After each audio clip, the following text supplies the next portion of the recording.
অন্তর্বর্তী সরকারের অনেক কাজের প্রশংসাও করতে হয়, সমালোচনা যেমন আমরা করি। খুবই আশ্চর্যজনক বিষয় হচ্ছে, যাকে নিয়ে আজকে আমরা কথা বলছি তার নিয়োগের জন্য আমরা যতদূর জানি অন্তর্বর্তী সরকারের একসময়ের প্রভাবশালী উপদেষ্টা সম্ভবত আসিফ মাহমুদ সজীব ভুইয়া তিনি একটা বড় ধরনের ভূমিকা রেখেছেন।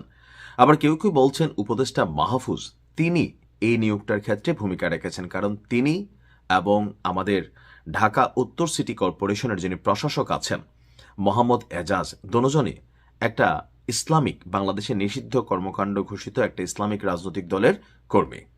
এখন আমি দলটার নাম নিলাম না।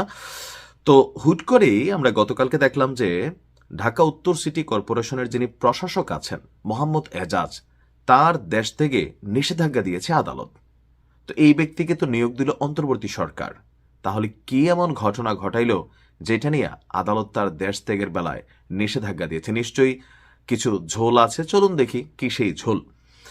গতকালকে ঢাকা মহানগর দায়রা জজ মোহাম্মদ সাব্বির ফয়েজ দুদকের আবেদনের পরিপ্রেক্ষিতে এই আদেশ দেন। তাহলে দুদক কেন আপনার এই মামলা দিল, অর্থাৎ দুর্নীতি? তাহলে আপনি দেখেন এই দেশে দুর্নীতিবাজ না কে, যেই চেয়ারে বসে যেই ক্ষমতায় যায় তার মধ্যে দুর্নীতি আসলে লোড হয়ে যায়, এমনকি সে তার মতন এই কর্মকাণ্ড করে।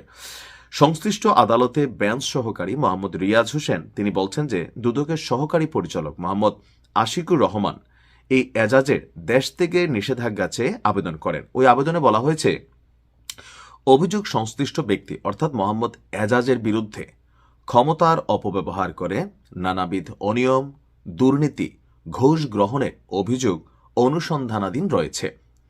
ঢাকা উত্তর সিটি কর্পোরেশনের অধীনস্থ মিরপুর গাবতলী পশুরহাট ইজারা, ই রিক্সা প্রকল্প, বোরাক টাওয়ার বা হোটেল শেরাটনকে দখল করা, বনানী কাঁচাবাজারের দোকান বরাদ্দ, খিলগাঁও তালতলা সুপার মার্কেটের পার্কিং স্থানে দোকান নির্মাণ এবং বরাদ্দ, সিটি কর্পোরেশনের ভ্যান সার্ভিস, ফুটপাতে দোকান বরাদ্দ, ঢাকা উত্তর সিটি কর্পোরেশনের স্বার্থ সংশ্লিষ্ট অন্যান্য নানাবিধ বিষয়ে তার বিরুদ্ধে অভিযোগ রয়েছে। অর্থাৎ কোনো কিছুই মনে হয় আর খাওয়া বাদ দেয় নাই, কমিশন খাওয়া বাদ দেয় নাই। যতগুলা কথা বললাম, এখানে কি পরিমাণ টাকার ট্রানজ্যাকশন হইতে পারে জাস্ট ইমেজিনেশন করেন।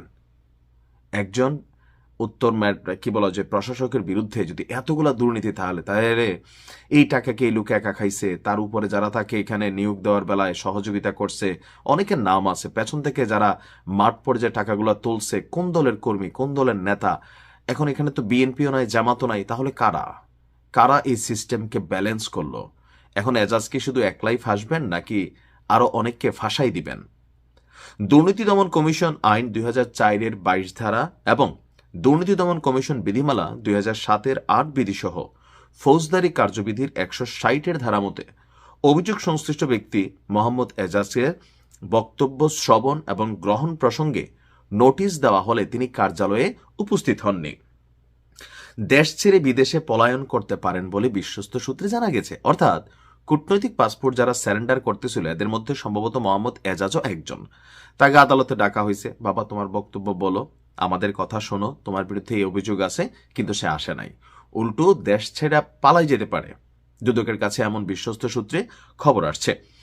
এমনকি অভিযোগের সুষ্ঠু অনুসন্ধানের স্বার্থে তার বিদেশ গমন রহিত করা প্রয়োজন। এই দেশটাকে দুর্নীতিমুক্ত করা আসলে মোর দেন ইমেজিনেশন। এটা আমি আপনি যতটা সহজ ভাবি, বাস্তবতা হচ্ছে এর চেয়ে হাজার গুণ কঠিন। তবে আমরা চাই এই ঘটনাগুলোর আসল সত্যতাটা বের হয়ে আসুক। ভালো থাকুন।